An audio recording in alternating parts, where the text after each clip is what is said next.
Assalamu alaikum warahmatullahi ta'ala wa barakatuh. Ala nga fulbe kata nkanu magaw ye nga fulbe kata laturu kanu magaw ye adoni kanu magaw nga fulbe kata nfle bagaw ye nga abonnew ala nguni nga kene sigito ye ano nga baro kene no laturu kene ala yana nga do nga baro kono toujours anga fulbe kata anga chema sawe anga muru anga sumaw anga karamogo anga fulbe katu ye ala nga mbulo flawa nko ye ku kwa do ko yin akan fene be do la wuye ala ga demege albi ala nya fo tugum na toujours ala nga video flabagaw nkan bagaw la tu kan bagaw ni nyini ngalim be bashima fushtala ba sebe commentaire la ala neran kira sonama inshallah amina ngon blasira ala donc la tout kono kumaru la ma faut toujours pinter ça fol la la tout kumar seka e foka ban ala don de do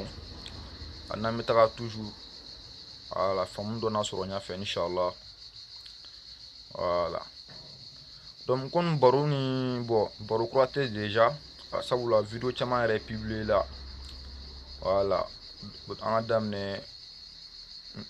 andamne e sedula donc bien mena kuma e taliki burama de kan do ko taliki do ko burama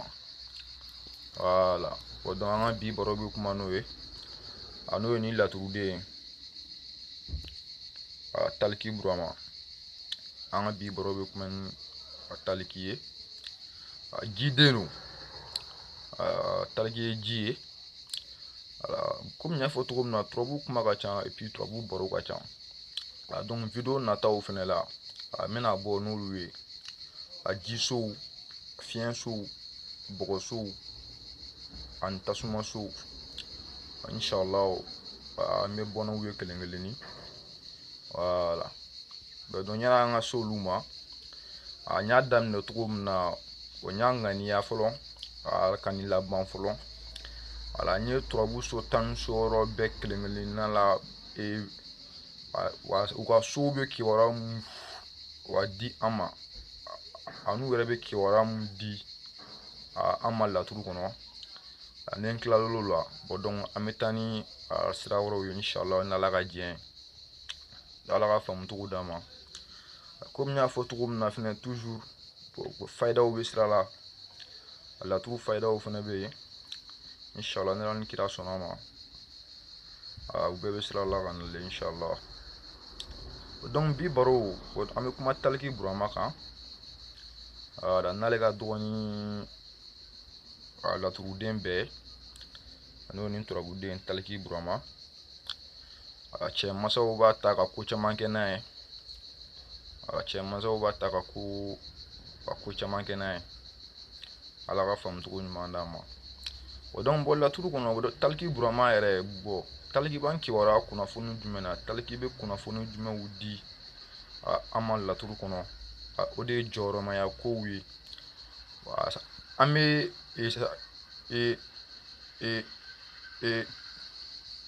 ya sendo na photo na comme te kan yara buru fen ko ba wi wa joro ma ya ko wala talki banki wara ya ulu kuna funu la et puis talki banki wara ngotuni information na kibaryo et puis talki banki wara ngotuni et puis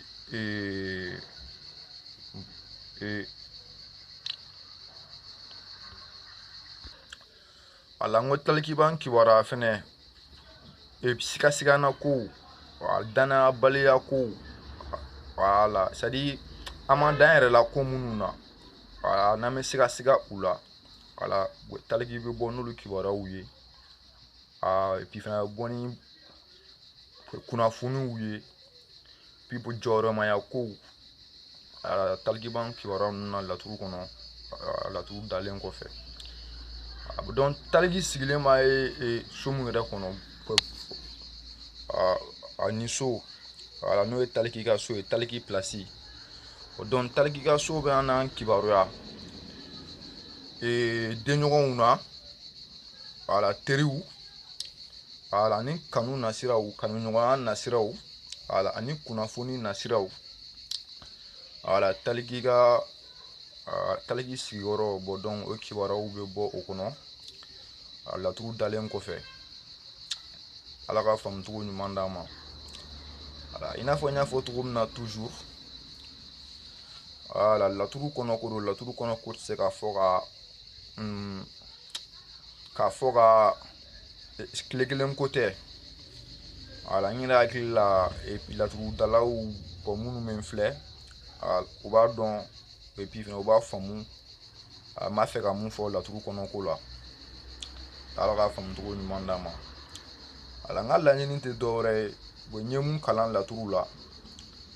et puis n ye mun faamu laturu la et puis n ye mun ye laturu la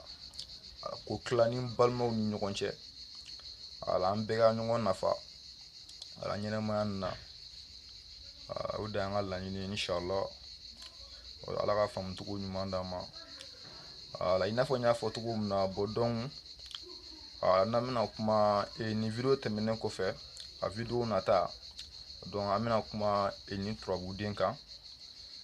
n'o ye ɛnzan ye wala kumatigi ɛnzan n'ala kira sɔnna ma video nata donc an bɛ kuma ɛnzan kan inshallah ala ka faamucogo ɲuman d'an ma donc an b'a fɔ o la ko assalamu alaikum warahmatullahi